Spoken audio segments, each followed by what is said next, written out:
Trois éléments importants à considérer pour réussir votre lancement de business.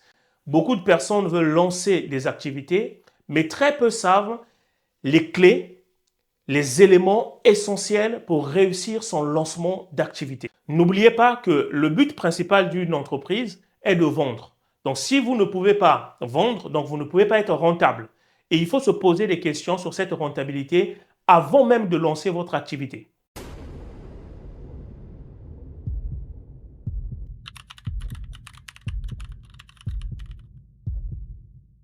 Quelles sont les trois étapes clés ainsi que les questions à se poser pour réussir son lancement de business?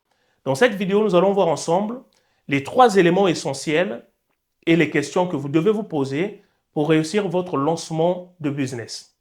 Si vous êtes nouveau, n'oubliez pas de vous abonner et d'activer la cloche de notification pour ne pas manquer le contenu que nous proposons sur cette chaîne. Trois éléments importants à considérer pour réussir votre lancement de business.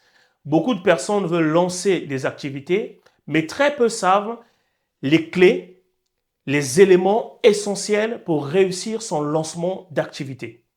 Et nous allons voir ensemble le premier élément qui est la proposition de valeur.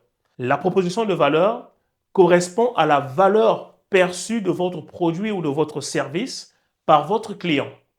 Et pour déterminer cette proposition de valeur, vous allez vous poser deux questions principalement. La première question, c'est quoi?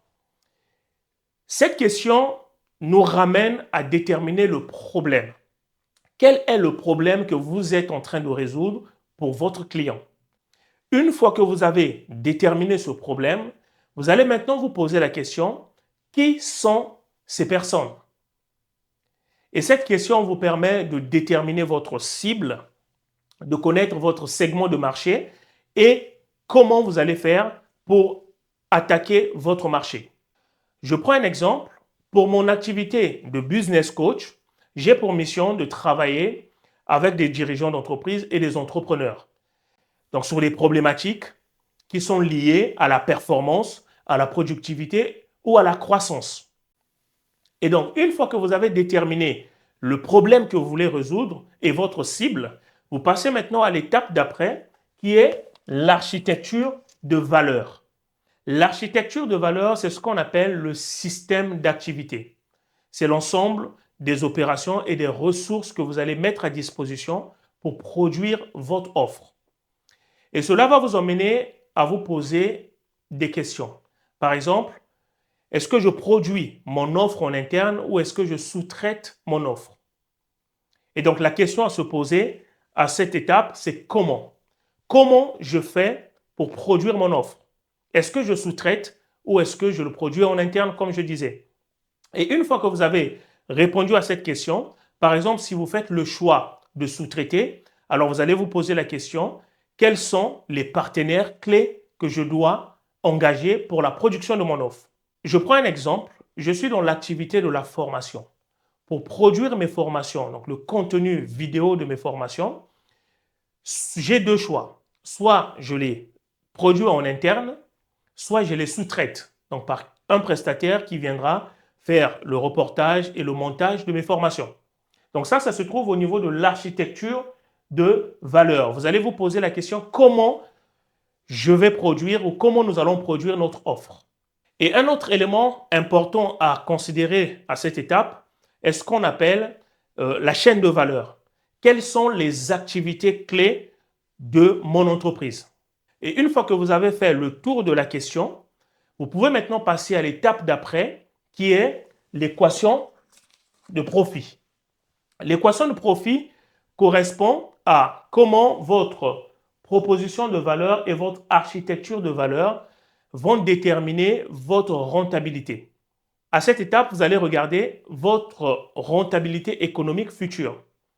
C'est-à-dire comment votre proposition unique de valeur et votre architecture de valeur vont contribuer à votre croissance économique. N'oubliez pas que le but principal d'une entreprise est de vendre. Donc, si vous ne pouvez pas vendre, donc vous ne pouvez pas être rentable. Et il faut se poser des questions sur cette rentabilité avant même de lancer votre activité. Et cette analyse va vous permettre de déterminer à ce niveau votre structure des coûts. Donc à ce niveau, vous allez regarder quels sont les coûts que votre entreprise va générer pour la production de votre offre. Et dans la structure de coûts, vous allez également examiner donc les entrées d'argent et les sorties. C'est ce qu'on appelle l'équation du profit.